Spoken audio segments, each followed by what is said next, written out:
First Varalakshmi விரதத்தை நல்லபடியாக கும்பிட்டு முடிச்சாச்சு. என் மனசுக்குள்ளே ஒரு பயம் இருந்துகிட்டே இருந்தது.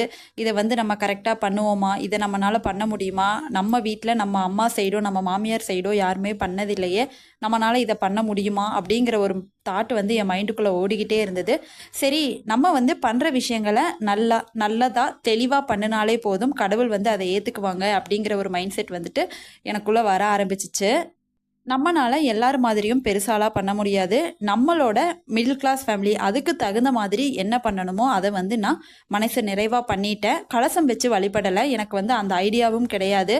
ஏன்னா கலசம் வச்சா அதுக்கு தகுந்த வேலைகள் எல்லாம் வேற மாதிரி இருக்கும். ஃபோட்டோனா நம்மனால வந்துட்டு ஒரு சில விஷயங்கள வந்து கரெக்ட்டா என்னால புரிஞ்சு பண்ண முடியுது. கலசம் வந்து எனக்கு அந்த அளவுக்கு இன்னும் புரியல. அதனால நம்ம இனிமேல் வந்துட்டு ஃபோட்டோ வச்சே மனசு நிறைவா வழிபட்டாலே போதும் அப்படிங்கிற ஒரு மைண்ட் செட் வந்து எனக்கு வந்துருச்சு. நாளைக்கு இன்னொரு வீடியோல பார்க்கலாம்.